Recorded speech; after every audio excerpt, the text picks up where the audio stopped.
บายที่มื้อนี้วันที่11เดือน12 2022ถือว่ามื้อนี้เน็ตบ่มาเนาะจนว่านอนตื่นเน็ตจึงค่อยมาก็เลยมาเปิดเบิ่งข่าวแล้วก็มาเว้าสู่ฟังหน่อยหนึ่งเนาะถือว่าปฏิบัติการพิเศษทางทหารของรัสเซียอยู่ยูเครนสืบต่อเนาะบ่มีหยังเปลี่ยนแปลงก็ถือว่ามื้อนี้มีอยู่ชายแดนเอาแบบกระทัดรัดเนาะอยู่กูแปนส์ถือว่าอยู่นี่ได้ฆ่าทหารยูเครนอเมริกา NATO ตาย30บักเนาะพร้อมนั้นก็ทำลายปืนใหญ่นาดินเนาะของอเมริกาจำนวน3สุดแล้วก็รถรับใช้6คันเขตกรัสนาลิมันเนาะฆ่าตาย65บักยานเกาะ1คันแล้วก็กระบะ2คันเขตลูกันสก์อยู่นี่ทางทหารรัสเซียได้ทำลายนักสืบเนาะทีมนักสืบ3ทีมของอุกราอินาอเมริกา NATO เนาะถือว่าอยู่ในหั่นรัสเซียบ่จงไว้จักคนเนาะเอาแต่ผู้เดียวไว้เหลือนั้นฆ่าที่หมดถือว่าบ่ได้บอกจำนวนนี้เนาะ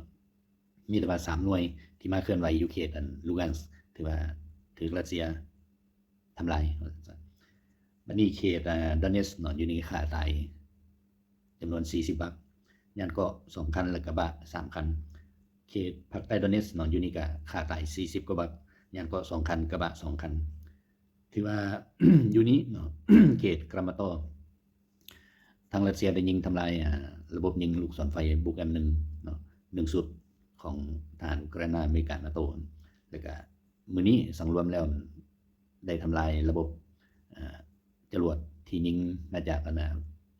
ไฟอุกราอินาเนาะเข้ามาใส่ดอนเนตส์กับลูกันสก์ถือว่ารัสเซียได้ทำลายจำนวน15ลูกในหันมีจรวดหิมะ15ลูกและอุรากัน2ลูกเนาะถือว่าได้ทำลายเฮ็ดให้มันบ่ไปตกใส่เป้าหมายที่วางไว้เนาะเว้าอีกอย่างนึงก็แม่นเดี๋ยวนี้ทางรัสเซียได้ถอดรหัส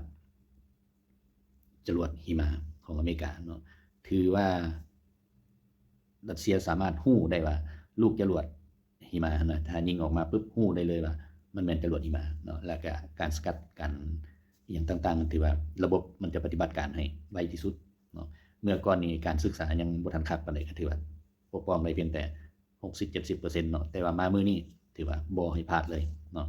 ถือว่ายิงออกมารัสเซียสามารถสกัดได้หมดเพราะว่าฮู้จักความไวฮู้จักการเคลื่อนไหวและกำหนดเวลาได้ถูกต้องเนาะก็ถือว่ารหัสถูกถอดเรียบร้อยเนาะฉะนั้นแหละเอามาก็บ่มีความหมายจรวดหิมะเว้าสั้นๆเนาะบ่อันตรายเท่าของรัสเซียที่มีอยู่ในปัจจุบันนี้แล้วอันนี้มัน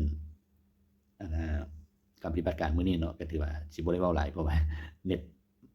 มาน้อยนึงเนาะก็เลยฉวยโอกาสว่าตอนนี้ส่งเขียวส่งออกเนาะที่จริงก็คันมันมาแต่ดนก็สิได้ออกแต่ดนแหละบ่มีข่าวบ่มีหยังคือว่าเน็ตถูกปิดเนาะเน็ตขาดก็บ่ฮู้ว่ามันเป็นหยังมันขาดเนาะเอาสบายดี